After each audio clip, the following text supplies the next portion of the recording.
ठीक है बच्चों, चलो तो अब आगे डिस्कस करते हैं बच्चों कि हमने पिछली क्लास में हमने किया था सेल, जो ड्यूरा सेल, पैनासोनिक सेल होता है वो क्या होता है, जो ड्राई सेल आप केमिस्ट्री में पढ़ते हो, जिसमें दो रिएक्टिव रोड्स होते हैं और एक इलेक्ट्रोलाइट होता है। तो होता क्या है कि जो इलेक्ट्रोलाइट सॉल्यूशन होता है उसमें से जो आयंस है वो मूव होके वो रॉड्स के साथ रिएक्ट होने के लिए वहां पे डिपॉजिट हो जाते हैं, जिसकी वजह से दो रॉड्स के साथ एक पोटेंशियल गैप डेवलप हो जाता है और इस पोटेंशियल गैप को बोलते हैं EMF, electromotive force. Electromotive force, electromotive force है। तो हमने पिछली क्लास में जो सेल है उसके ऊपर डिस्कस किया था, ओपन सर्किट, क्लोज सर्किट जो है, charging of cell, discharging of cell, उसका ग्राफ, ये सारी चीजें वीडियोस आपको मेरी प्लेलिस्ट में मिल जाएगा। चलो खैर, तो आगे देखते हैं ये क्वेश्चन। क्वेश्चन क्या कह रहा है, ध्यान से देखिए। When current is drawn from the cell, when current is drawn from the cell, then its terminal voltage varies with drawn current as shown। अच्छा, यहाँ पे हमको क्वेश्चन में बोला गया है कि ये मेरा ग्राफ है और ये टर्मिनल पोटेंशियल डिफरेंस है, ठीक है, टर्मिनल पोटेंशियल डिफरेंस है और ये करंट है। इन दोनों का जो वेरिएशन है वो यहाँ पे दिखाया हुआ है इस तरह से। अच्छा, calculate EMF and internal resistance of the cell, ठीक है, कोई बात नहीं। तो अब यहाँ पे क्वेश्चन ये कहना चाह रहा है कि भाई एक सेल है यहाँ पे, एक सेल है यहाँ पे, ध्यान देना, और इसके साथ ये एक रेजिस्टेंस है, ये एक लोड रेजिस्टेंस है, ये laptop, fridge, TV, washing machine, geyser, मतलब ये एक डिवाइस है जो एनर्जी को यूज करता है। ओके, तो इसके अक्रॉस, इसको बोलते हैं टर्मिनल पोटेंशियल डिफरेंस, इसको बोलते हैं टर्मिनल पोटेंशियल डिफरेंस, इसको बोलते हैं टर्मिनल पोटेंशियल डिफरेंस, इसको बोलते हैं ईएमएफ, इसको बोलते हैं इंटरनल रेजिस्टेंस। ओके है। तो जब करंट 0 है तो V हमारा V है, और जब करंट हमारा 5 है तो V हमारा 0 है। इन दोनों की मदद से, और यहाँ पे बोला है कि voltage varies across current, calculate EMF and internal resistance of the cell.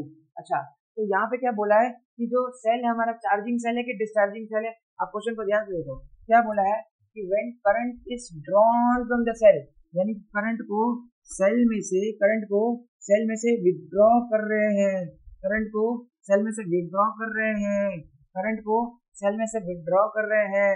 जब हम करंट को सेल में से विथड्रॉ करेंगे तो यहाँ पे डिस्चार्जिंग की इक्वेशन आएगी, discharging condition. So discharging condition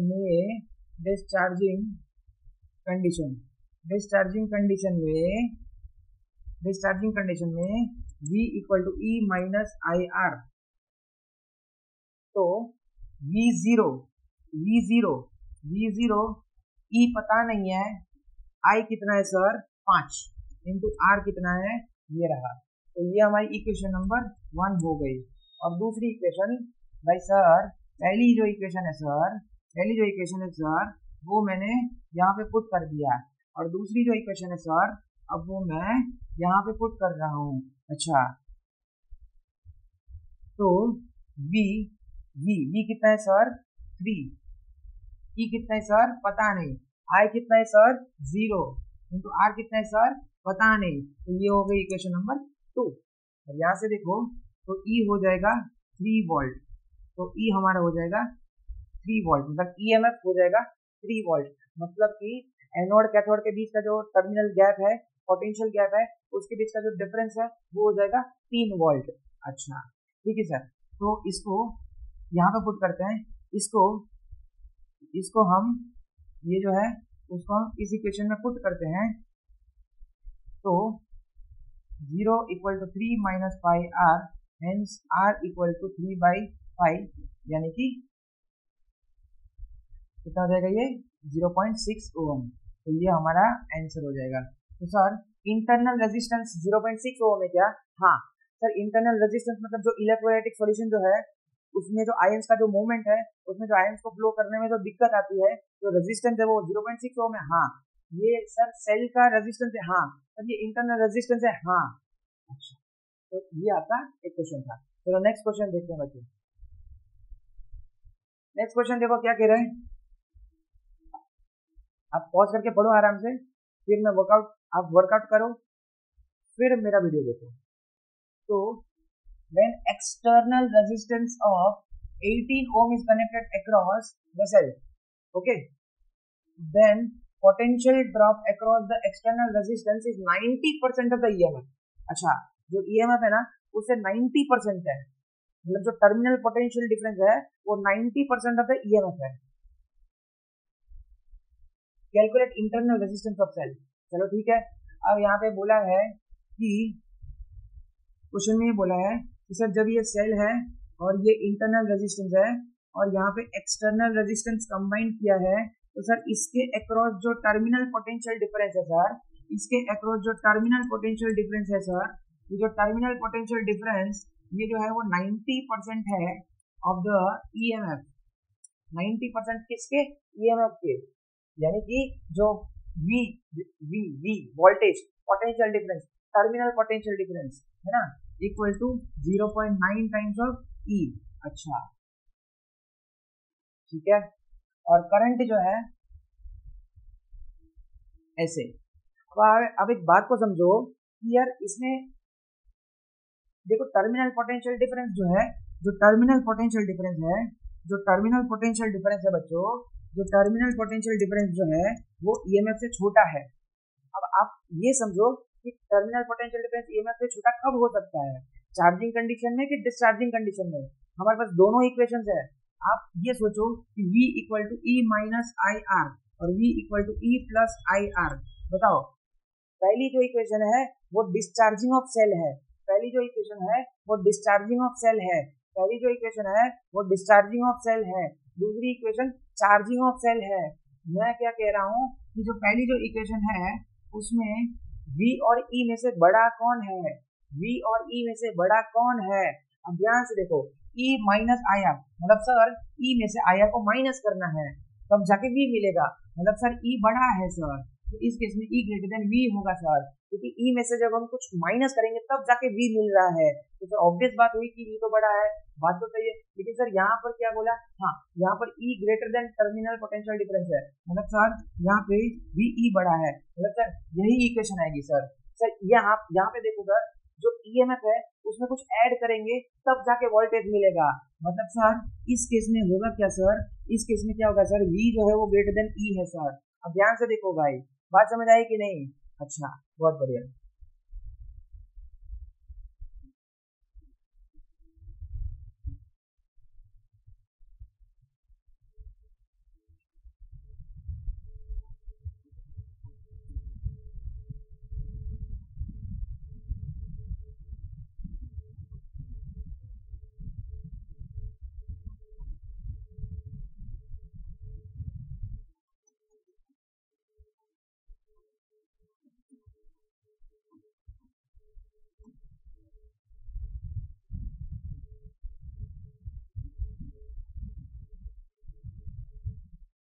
ठीक है ना, ये चीज ध्यान रखनी है। चलो खैर, तो अब हम श्योर हो गए हैं कि करंट जो है वो विड्रॉ हो रहा है, ये डिस्चार्ज हो रहा है, यहाँ हम श्योर है कि ये डिस्चार्ज हो रहा है, हम श्योर है कि ये डिस्चार्ज हो रहा है, क्योंकि डिस्चार्जिंग में ही EMF बड़ा होता है और यहाँ पे EMF बड़ा बोला भी है। अच्छा मतलब पक्का इट इज डिस्चार्जिंग कंडीशन।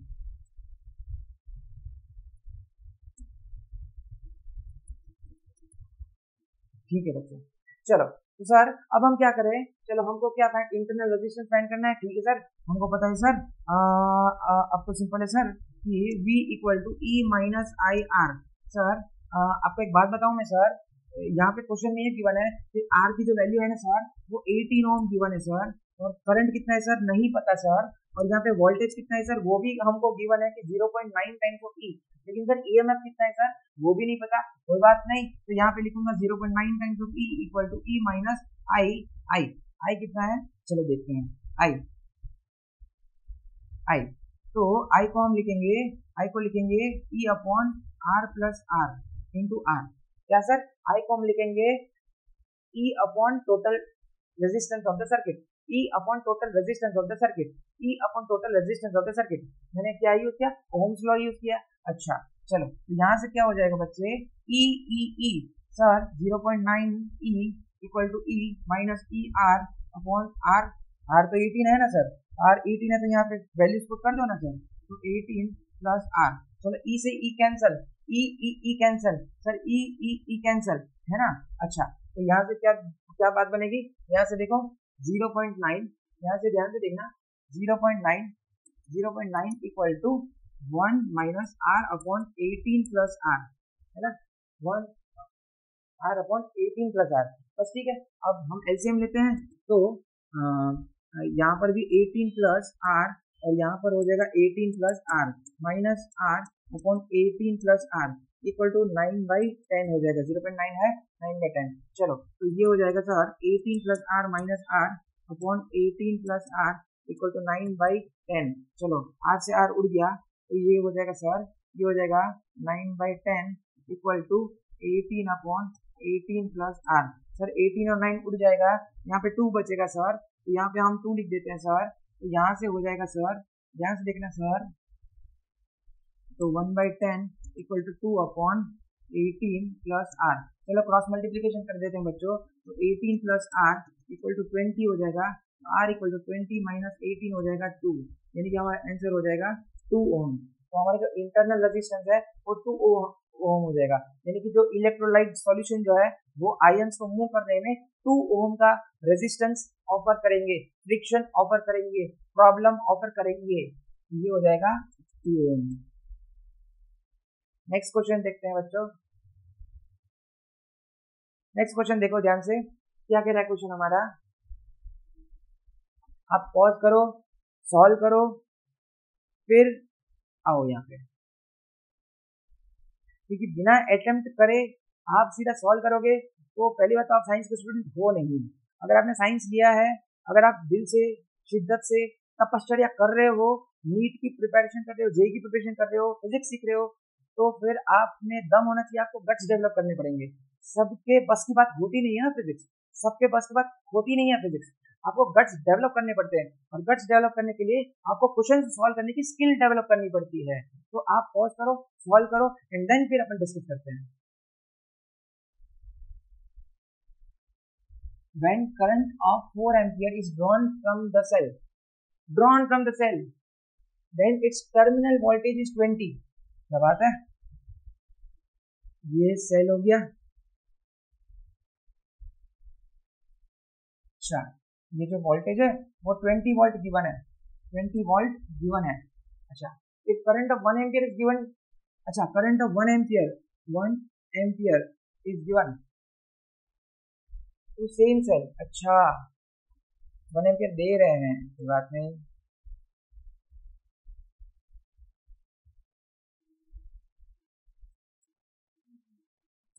अभी 4 एम्पियर है और ये 20 है। अच्छा यदि अगर हम इसको दे रहे हैं, यदि हम इसको मतलब यहाँ से यहाँ पे ध्यान से देखना, अगर हम इसको दे रहे हैं, if current is of 1 ampere is given to the same cell, अच्छा 1 एम्पियर हम दे रहे हैं, then terminal voltage of cell is 25 volt, तो 25 वोल्ट टर्मिनल पोटेंशियल डिफरेंस है। Calculate internal resistance and EMF of the cell. Thinking क्या है, सोचना क्या है, मैं आपको बताता हूँ भाई, थिंकिंग बताता हूँ। ये सर ये डिस्चार्जिंग कंडीशन है, तो V equal to E minus I R लगेंगे, यहाँ पे हम ये लगाएंगे। सर ये चार्जिंग कंडीशन है, तो सर यहाँ पे V equal to E plus I R लगाएंगे और दोनों को सॉल्व करेंगे। ये तो थिंकिंग है, खत्म बात।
ठीक, समझ आई बात?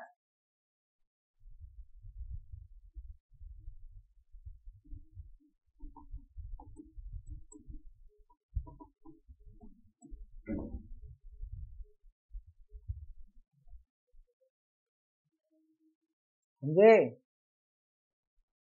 तो 24 वोल्ट आपका ईएमएफ हो गया, 1 ओम आपका इंटरनल रेजिस्टेंस हो गया। नेक्स्ट क्वेश्चन,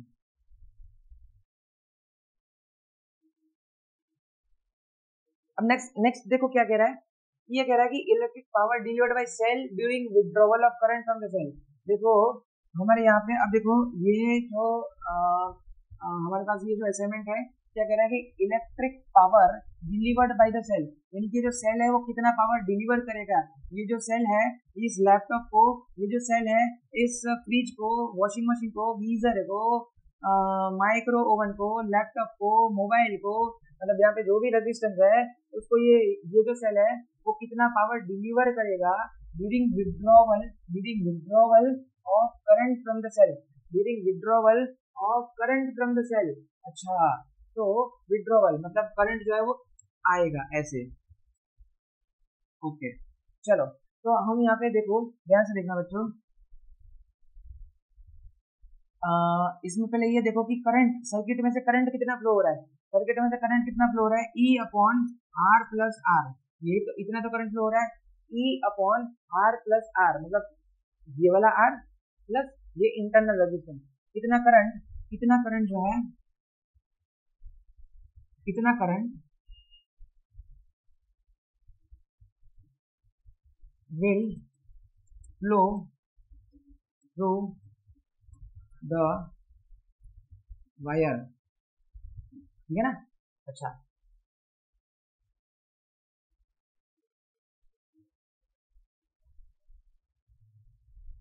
अब power delivered by cell is P equal to V into I. V कितना है, तो V हमको पता है सर कि सर इन केस ऑफ देखो करंट यहाँ पे बैटरी से ड्रॉ हो रहा है, करंट बैटरी से विड्रॉ हो रहा है, करंट बैटरी से विड्रॉ हो रहा है, मतलब इसकी डिस्चार्जिंग कंडीशन है। In case of discharging condition, in case of discharging condition, in case of discharging condition, अच्छा in case of discharging condition V equal to E minus I R, V equal to E minus I R. अच्छा, तो यहाँ पे V equal to E minus I की जगह में replace करूंगा ये चीज, तो E upon R plus R into R. Okay, तो V हो जाएगा E, एलसीएम लेना पड़ेगा, यहाँ पे आर प्लस आर है तो नीचे भी आर प्लस आर करना पड़ेगा, तो यहाँ पे मैं करूंगा आर प्लस आर, तो ऊपर भी आर प्लस आर देना पड़ेगा, minus E R upon R plus R, ये हो गया। इसको सॉर्ट आउट करते हैं, तो यहाँ पे हो जाएगा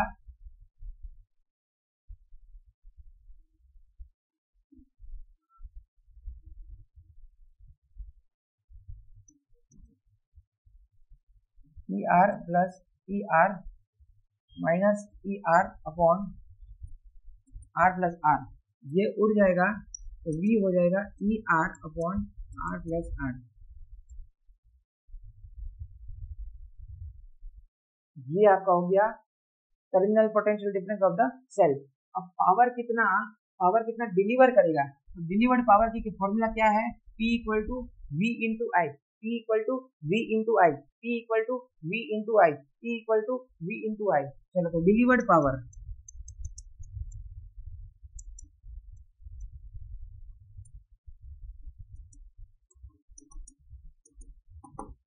V ये रहा और आई ये रहा,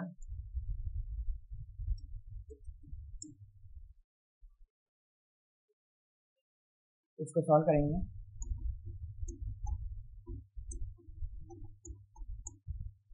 ये आपका आंसर है।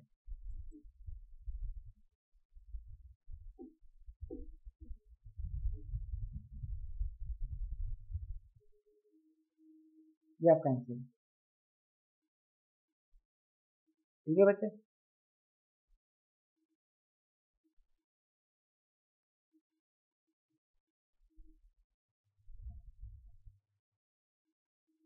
अब देखो बात क्या है, मैं आपको एक बात बताता हूँ बच्चों। क्या है कि अब यहाँ पे तो चलो ठीक है कि भाई ये पूछ लिया कि the power delivered by the cell to the load resistance is इतना। और कभी कभी एक बच्चे ने मेरे को ये पूछा, एक बच्चा जो था जो जेईई मेंस की प्रिपरेशन कर रहा था, बच्चे ने मेरे को डाउट ये पूछा कि सर चलो ये पावर डिलीवर्ड किया, यानी कि जैसे आर चेंज होगा उस हिसाब से पावर भी चेंज होगा सर। क्योंकि देखो ये सर छोटा जो आर है वो तो इलेक्ट्रोलाइट है, वो तो चलो हमने फिक्स है कि भाई मान लिया हमने कि जो केमिकल प्रोसेस कर रहे हैं, जो ड्राई सेल हमारा होता है इसके अंदर जो इलेक्ट्रोलाइट है वो तो चलो एक बार तो हमने फिक्स कर लिया, मतलब कर लिया। लेकिन सर ये जो आर है वो तो हम चेंज कर सकते हैं, वेरी कर सकते हैं, ठीक है ना। तो मान लो कि ये वेरिएबल रेजिस्टेंस है, मान लो कि ये जो आर है वो वेरिएबल रेजिस्टेंस है, हमारे हाथ में है कि हम चेंज कर सकते हैं। तो सर ये बताओ कि सर ये जो पावर है वो आर का तो फंक्शन हो गया, मैंने बोला बिल्कुल फंक्शन हो गया। तो यहाँ पे उस बच्चे ने ये बोला सर कि देखो if if if power is a function of R, if power is a function of R, यानी कि अलग अलग आर की वैल्यूज के लिए पावर अलग अलग होगा, पावर की डिलीवरी अलग अलग होगी। तो sir P of R equal to E square R upon R plus R होगा। तो सर फाइंड क्वेश्चन है फाइंड P मैक्स, यानी कि find maximum power delivered by the cell to the load resistance, find maximum power delivered by cell to load resistance. मैं question भी लिख रहा हूं यहाँ पे, find maximum delivered power by cell to load resistance. ठीक, अच्छा चलो तो सर कैसे सॉल्व करेंगे इसको सर, चला जाओ देखते हैं। ध्यान से देखना कि d by dr of p equal to 0, this is the condition for maximum या तो minimum, this is condition for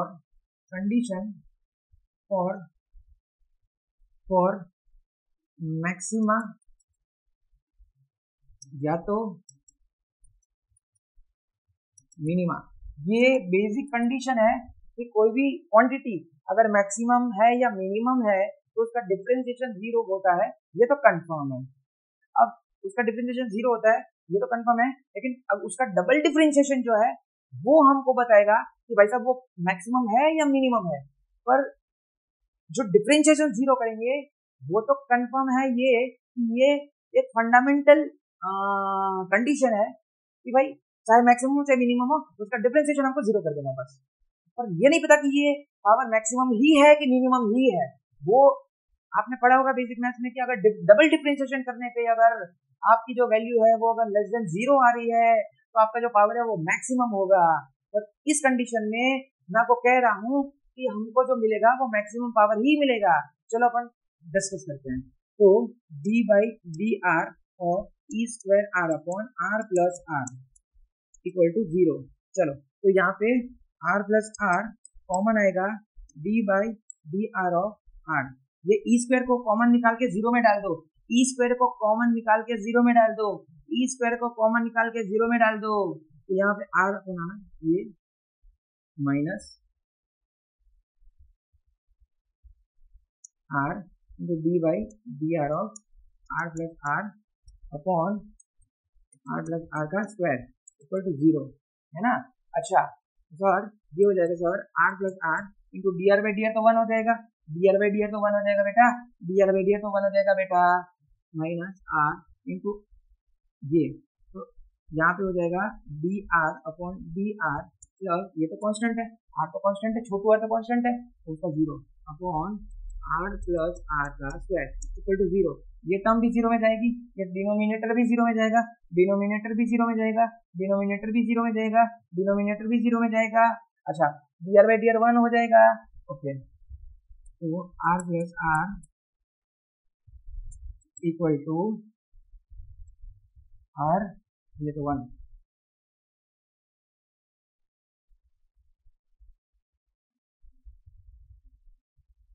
यहाँ पे एक गलती हो गई ना, ये स्क्वायर है, तो स्क्वायर है ना, स्क्वायर है देखो, हाँ स्क्वायर है ना, हमने कुछ चीज मिस करी मुझे लग तो रहा था। यहाँ पे ये स्क्वायर है बच्चे, स्क्वायर है तो इसका भी स्क्वायर हो जाएगा और फिर ये 0 में जाएगा। खैर इसकी तो कोई प्रॉब्लम नहीं है, ठीक है ना। यहाँ पे स्क्वायर आएगा,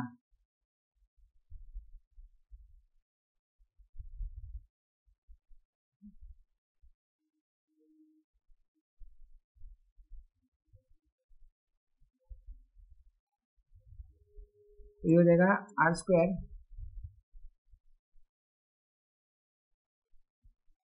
यहाँ गड़बड़ है फिर देखो,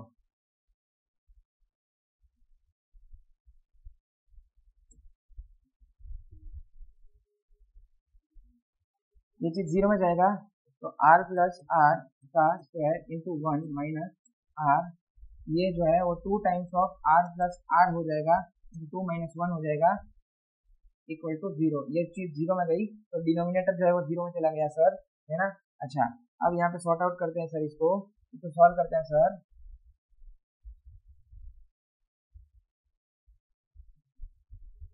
आर प्लस आर का square equal to 2r into R plus R की पावर 2 माइनस 1। ओके चलो एक उड़ गया यहाँ पे, तो r प्लस आर हो गया 2r, तो r हो जाएगा r। यानी कि सर यदि मेरा जो लोड रेजिस्टेंस है वो इंटरनल रेजिस्टेंस के बराबर आ जाए, यदि मेरा जो लोड रेजिस्टेंस है वो इंटरनल रेजिस्टेंस के इक्वल आ जाए, तो हमारी सर्किट में, हमारी जो सर्किट है सर उसमें जो पावर डिलीवर्ड होगा, हमारी जो सर्किट है सर उसमें जो पावर डिलीवर्ड होगा वो मैक्सिमम होगा। यानी कि इस टाइम पे जो करंट होगा वो मैक्सिमम होगा कि नहीं वो मुझे नहीं पता, लेकिन यहाँ पे जो पावर की जो डिलीवरी होगी, पावर जो डिलीवर्ड होगा, पावर जो यहाँ पे डिलीवर्ड होगा वो मैक्सिमम होगा। यानी कि P equal to I square into R, यानी कि आई बोले तो E बाई 2r का स्क्वायर इंटू आर, यानी कि ये हो जाएगा E square by 2 to 4 r square into R cancel, तो E स्क्वायर बाई 4r, ये आपका हो जाएगा मैक्सिमम पावर। ये हो जाएगा मैक्सिमम पावर, ये हो जाएगा maximum power delivered bye battery, maximum power delivered bye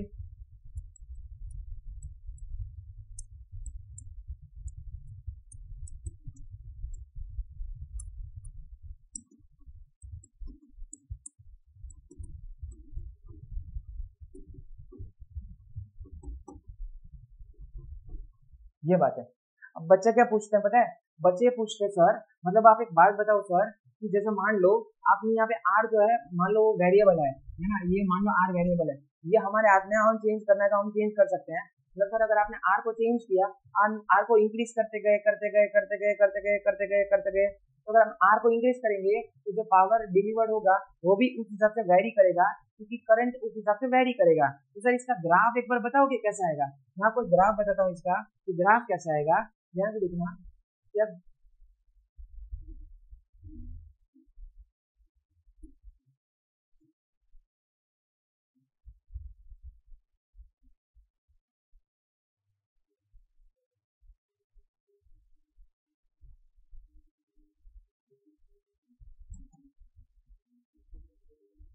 अच्छा तो सर जैसे मान लो कि ये लोड रेजिस्टेंस है, ये सर लोड रेजिस्टेंस है, सर ये लोड रेजिस्टेंस है,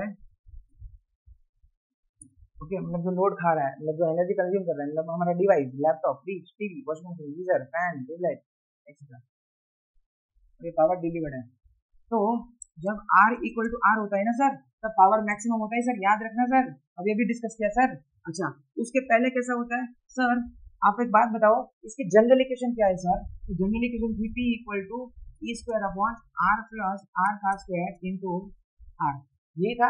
देखो ना यहाँ पे देखो ये रहा E square upon R plus R का होल स्क्वायर इंटू आर। चलो अब एक बात बताओ कि अगर मुझे इससे ग्राफ ड्रॉ करना है ना, तो मैं क्या करूंगा पता है, मैं यहाँ से आर को कॉमन ले लूंगा। क्यों सर? क्योंकि ऊपर भी आ रहे हैं नीचे भी आ रहे हैं। मैं एक बात बताता हूँ आपको कि यहाँ से आप क्या करो, ई स्क्वायर आर अपॉन आर को कॉमन ले लो तो आर स्क्वायर हो जाएगा, स्क्वायरों के बाहर निकलेगा बिल्कुल, तो ये हो जाएगा 1 प्लस आर बाई आर का होल स्क्वायर। अच्छा एक आर उड़ जाएगा, एक ऊपर से और एक नीचे से आर उड़ जाएगा, एक ऊपर से और एक नीचे से आर उड़ जाएगा, एक ऊपर से और एक नीचे से आर उड़ जाएगा, तो यहाँ पे हो जाएगा E square upon R 1 plus R by R का होल स्क्वायर। अच्छा चलो बहुत बढ़िया। चलो सर अब मैं आपको एक बात बताता हूँ कि यदि R इक्वल टू जीरो, मतलब अगर R इक्वल टू जीरो है, क्या सर, अगर बेटा हमारा लोड रेजिस्टेंस को तुमने जीरो कर दिया तो पावर कितना हो जाएगा?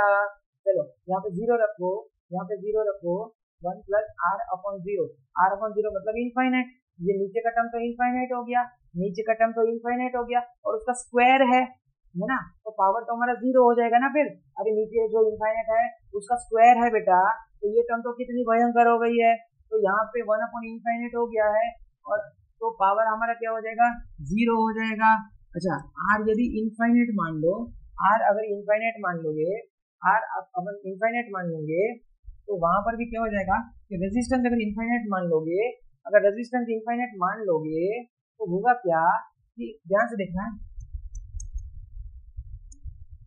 इनफाइनाइट मान लोगे मतलब यहाँ से करंट यहाँ पे पास ही नहीं होगा, यहाँ से करंट जो है जैसे ई है, ये आर है, और ये आर आपने इनफाइनाइट मान लिया है, तो जो करंट यहाँ से विड्रॉ हो रहा था वो यहाँ से यहाँ तो जा ही नहीं पाएगा, क्योंकि यहाँ पे वायर टूटा हुआ है, रेजिस्टेंस इनफाइनाइट है, तो यहाँ से यहाँ कोई जा ही नहीं पा रहा है, तो करंट फ्लो होगा ही नहीं सर्किट में, करंट फ्लो सर्किट में होगा ही नहीं, करंट फ्लो सर्किट में होगा ही नहीं, तो होगा क्या कि इसको कोई पावर मिलेगा ही नहीं। क्यों? क्योंकि करंट ही फ्लो नहीं हो रहा है, तो पावर कैसे मिल सकता है? तो पावर उस केस में भी क्या हो जाएगा? जीरो, है ना।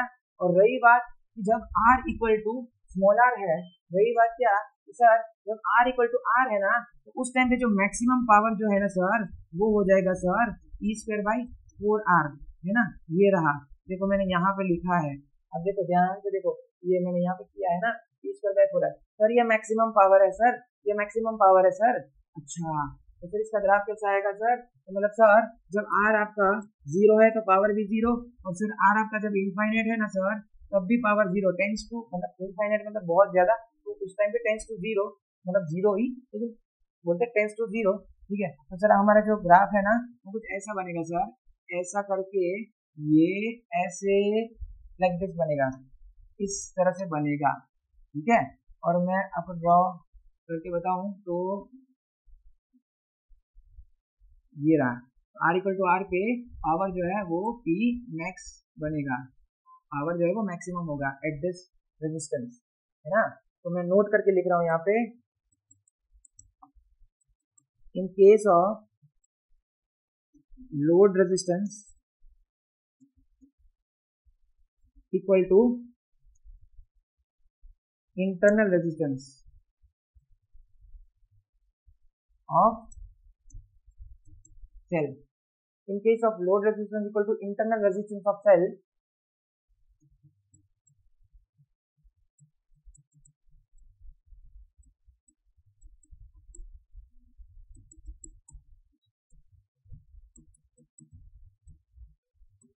power delivered by cell will be maximum.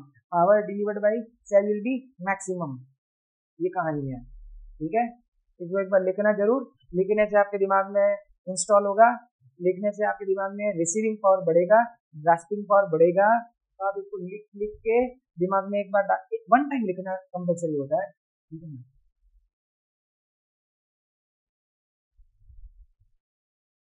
चलो तो फिर से यहाँ पे क्वेश्चन है, ध्यान दो बच्चों, आई होप आपको क्वेश्चन दिखाई दे रहा है, तो देखो ध्यान से लिखना। क्वेश्चन कह रहा है when an electric cell is used separately with external resistance of R1 and R2। अच्छा, एक सेल है जिसको R1 के साथ लगाया है और उसके बाद R2 के साथ लगाया as a load resistor, then it delivers the same power across this resistance, calculate internal resistance of cell। अच्छा क्वेश्चन है, नीट की जनरली एग्जाम्स या तो जो टेस्ट सीरीज होती है उन सब में ये क्वेश्चन जनरली होता है ना। तो अब ध्यान से देखो कि पहले एक सेल है,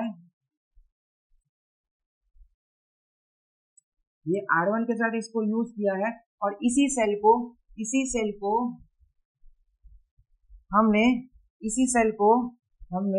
R2 के साथ, इसी सेल को हमने R2 के साथ भी यूज किया। सेम सेल को पहले हमारा जो सेल है उसको R1 के साथ यूज किया और फिर हमने R2 के साथ यूज किया। अच्छा,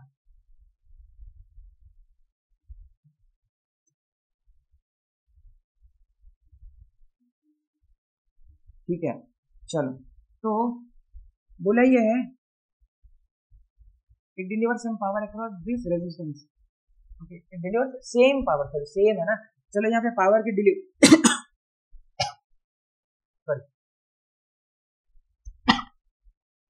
तो पावर कितना होगा, चलो पहले तो करंट निकालते हैं। I equal to E upon R1 plus R. तो सर P क्या हो जाएगा, आई स्क्वायर इंटू R1 हो जाएगा बेटा। तो आई स्क्वायर कितना हो जाएगा सर, तो E upon R1 plus R का स्क्वायर इंटू R1। तो P1 हो जाएगा, मैं P1 लिखूंगा E square into R1 upon R1 plus R का स्क्वायर, ये P1 हो गया। चलो यहाँ पे बात करते हैं, यहाँ पे अगर बात करते हैं तो जो I2 है, I equal to E upon R2 plus R. तो P हो जाएगा आई स्क्वायर इंटू R2, यानी कि E upon R2 plus R, E by R2 plus R का square into R2। I hope आपको समझ आ रहा है। तो यहाँ पे जो P2 हो जाएगा, वो हो जाएगा E square R2 upon R2 plus R का स्क्वायर। ये आपका हो जाएगा P2 और ये आपका हो जाएगा P1। अच्छा, ये हो जाएगा P1 और ये हो जाएगा P2, ये हो जाएगा P1 और ये हो जाएगा P2, ये हो जाएगा P1 और ये हो जाएगा P2। अच्छा, अब बोला कि दोनों सेम है, अच्छा यदि दोनों सेम है और हमें फाइंड करना है इंटरनल रेजिस्टेंस, ए P1 equal to P2 given in question में गिवन है P1 इक्वल टू P2। तो यहाँ पे हो जाएगा E square R1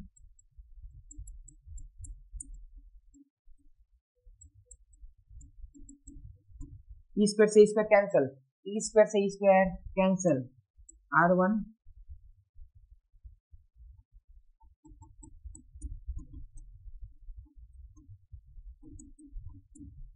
now rooting on both sides,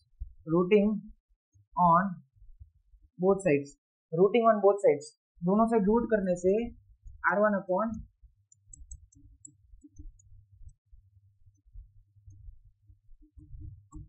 ये कर सकते हैं। अच्छा,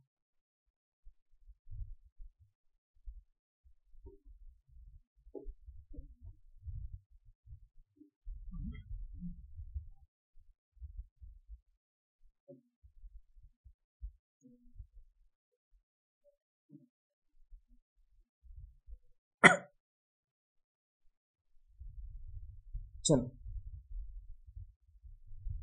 तो R1 into R2 plus R equal to R1 plus R. ठीक, देखो इसको सॉल्व करो, यहाँ से जो स्मॉल आर है वो हमको फाइंड करना है ना।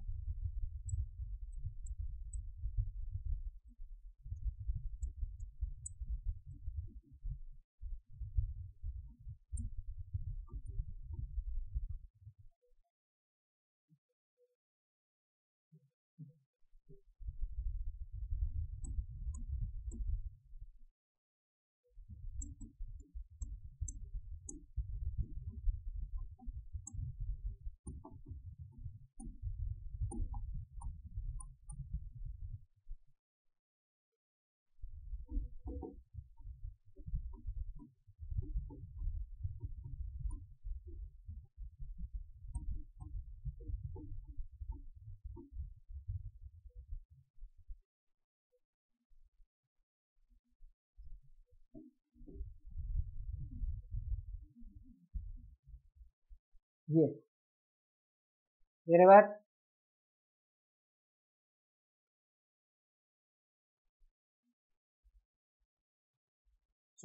नेक्स्ट देखते हैं।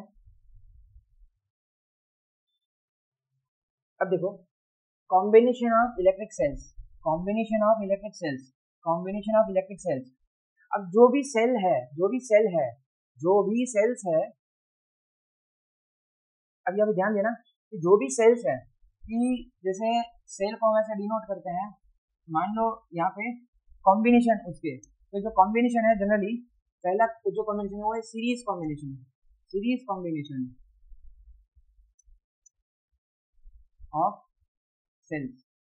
कॉम्बिनेशन ऑफ सेल्स, तो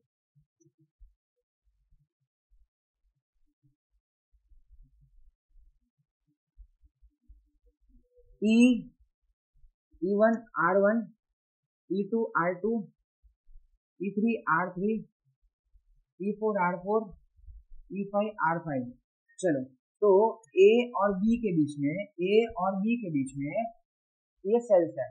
तो हमको यदि पूछे कि E टोटल फाइंड करना है तो हम ऐड करेंगे सिंपल, क्योंकि सभी की डायरेक्शन सेम है। देखो, सभी का जो पॉजिटिव टर्मिनल है वो लेफ्ट साइड है, और सभी का जो नेगेटिव टर्मिनल है वो राइट साइड है। सभी की दिशा सेम है, सभी की डायरेक्शन सेम है, सभी की डायरेक्शन सेम है, सभी की डायरेक्शन सेम है, सभी की डायरेक्शन सेम है ना।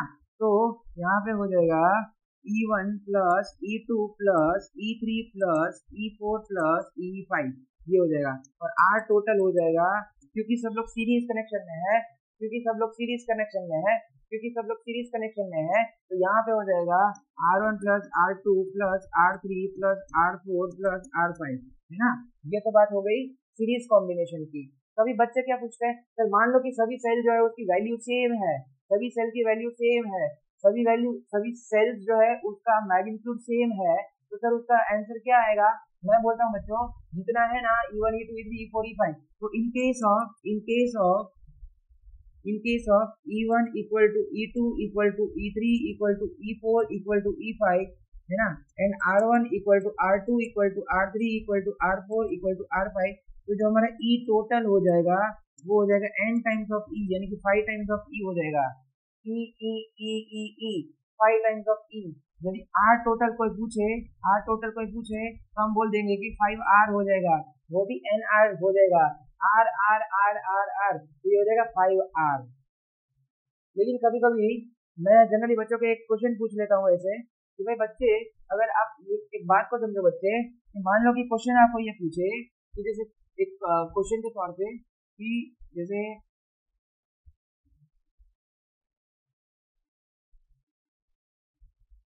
अब बोले कि ए और बी के बीच में आपको ई और ई गिवन है, आर और आर गिवन है। चार सेल्स है, चार आइडेंटिकल सेल्स है, four identical cells connected in series in such way as shown in the figure. यहाँ पे ये तीनों की पोलैरिटी जो है वो सेम है, पर इसकी पोलैरिटी रिवर्स्ड है ना। तो find net EMF across A and B.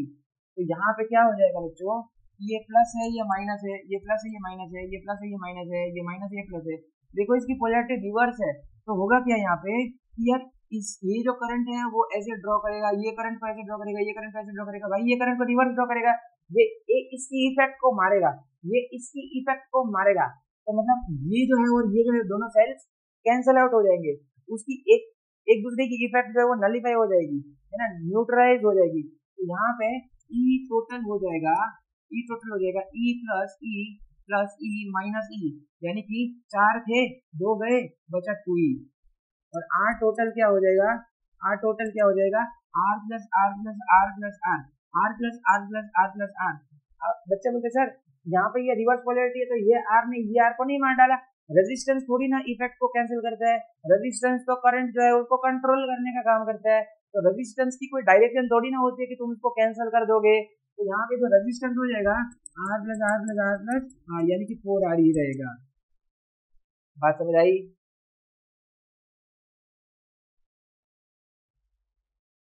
एक बार एक मॉक टेस्ट में क्वेश्चन पूछा था, मॉक टेस्ट जो आप देखो इंटरव्यूज में क्वेश्चन पूछा गया था, भाई मान लो P, R के P सेल्स है, P cells are connected in series, P cells are connected in series, and from that M cells are connected with reverse polarity where M less than P। यानी कि P cells है total, उसमें से जो M sales है ना वो reverse polarity से कनेक्टेड है। Okay, find E net and R net across and points.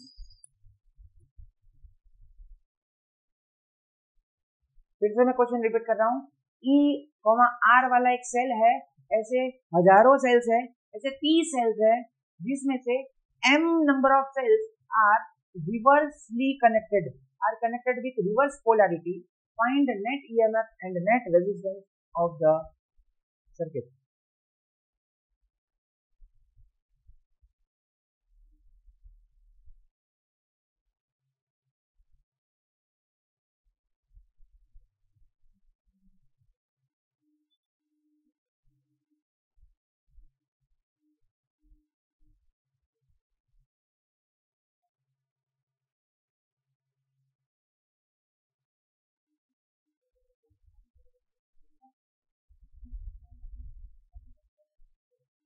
चलो, तो अब आपने सॉल्व कर लिया होगा, आई होप तो देखते हैं एक बार।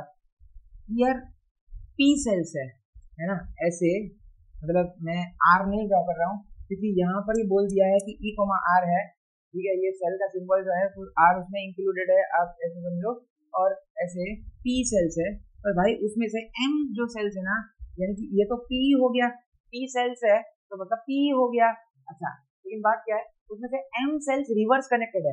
अब ध्यान से देखना, यदि m सेल्स रिवर्स कनेक्टेड है, तो यदि एक सेल रिवर्स कनेक्टेड है तो वो दूसरे को साथ में लेके जाएगा, अगर एक मरेगा तो दूसरे को साथ में लेके जाएगा, अगर दो रिवर्स में कनेक्टेड है तो वो दूसरे दो को कट करके जाएगा, अगर 3 सेल्स रिवर्स में कनेक्टेड है तो वो दूसरे जो 3 सेल्स जो है उसकी इफेक्ट को नलीफाई करके जाएगा, अगर 4 सेल्स रिवर्सली कनेक्टेड है तो दूसरे 4 जो है वो फ्री में जाएंगे, तो 4 है तो 8 सेल्स जो है उसको कैंसिल करना पड़ेगा, अगर 10 सेल्स रिवर्सली कनेक्टेड है तो कुल मिला के 20 सेल जो है उसकी इफेक्ट कैंसिल आउट हो जाएगी, तो 20 सेल को तुम कैंसिल कर दो, तो यहाँ पे m सेल्स है, मतलब कि 2m सेल्स जो है उसको तुम कैंसिल कर दो, तो यहाँ पे जो 2m सेल्स है वो जो है हम इसमें से कैंसिल कर देंगे, 2m सेल्स जो है हम इसको कैंसिल कर देंगे, यानी कि P में से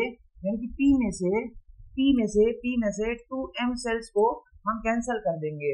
भाई मैंने क्या बोला कि अगर एक सेल भी रिवर्स कनेक्टेड है तो दो कैंसिल कर दो, 2 कनेक्टेड है रिवर्स में तो 4 को कैंसिल कर दो, 4 कनेक्टेड है रिवर्स में तो 8 को कैंसिल कर दो, 8 कनेक्टेड है रिवर्स में तो 16 को कैंसिल कर दो, तो यहाँ पे m कनेक्टेड है रिवर्स में तो 2m को कैंसिल कर दो, तो यहाँ पे जो E टोटल हो जाएगा ये हो जाएगा P minus 2m into E, ये आपका हो जाएगा आंसर। और रही बात रेजिस्टेंस की, तो R टोटल हो जाएगा P टाइम्स ऑफ R, क्यों, क्योंकि सर R कितने हैं सर, P जितने हैं, मतलब जितनी सेल्स जितने मतलब सेल्स है उतने इंटरनल रेजिस्टेंस भी है, ठीक है। तो सर अब यहाँ पे M जो है रिवर्स कनेक्टेड है, उसका क्या, अरे रेजिस्टेंस की कोई डायरेक्शन होती नहीं है, रेजिस्टेंस का काम तो एक ही है, चाहे तुम इधर से आओ चाहे तुम इधर से आओ, वो तो करंट जो है उसको कंट्रोल करता है, करंट जो है उसको रेजिस्टेंस प्रोवाइड करता है, करंट जो है उसको मेंटेन रखता है, चाहे तुम इस गेट से आओ कि इस गेट से आओ, उसको क्या मतलब है, वो वायर जो है उसका रेजिस्टेंस, वायर कॉपर का है तो कॉपर का ही वायर है, ऐसा तो है ही नहीं कि अरे बैटरी रिवर्स कनेक्टेड है। देखो भाई, तो रेजिस्टेंस जो है उसमें से जो रिवर्स पोलैरिटी वाले रेजिस्टेंस वगैरह जो है जो सेल कनेक्ट किया तो वो माइनस नहीं होंगे, वो सिर्फ और सिर्फ सेल में से माइनस होंगे, ध्यान रखना भाई।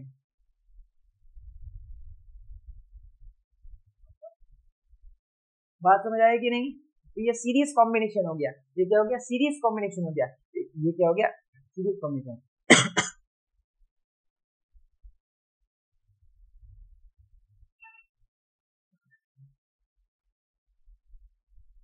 अरे भाई अच्छा क्वेश्चन है, ध्यान देना, क्वेश्चन क्या कह रहा है कि 100 identical sales EMF of each 4 volt, 100 identical sales EMF of each of 4 volts are kept in box in series combination.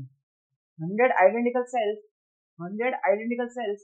EMF of each 4 volt are kept in box in series combination. If net EMF across the box is 360 volt, if net EMF across the box is 360 volt, then calculate number of cells with reverse polarity. Calculate number of cells with reverse polarity in the box. अच्छा, question देखना ध्यान से, question ये कह रहा है कि अगर ऐसे 100 सेल्स है, मतलब 100 E हो गया और 100 R हो गया, है ना, ईएमएफ ऑफ ईच 4 वोल्ट है। तो ये जो ई की वैल्यू गिवन है ई की वैल्यू है 4 वोल्ट और आर जो है हमको गिवन है आर कितना है, तो the net EMF if the net EMF across the box is 360। अच्छा नेट EMF गिवन है, अच्छा टोटल जो है वो 360 वोल्ट है। Calculate the number of cells reverse polarity in the box. अच्छा कोई बात नहीं,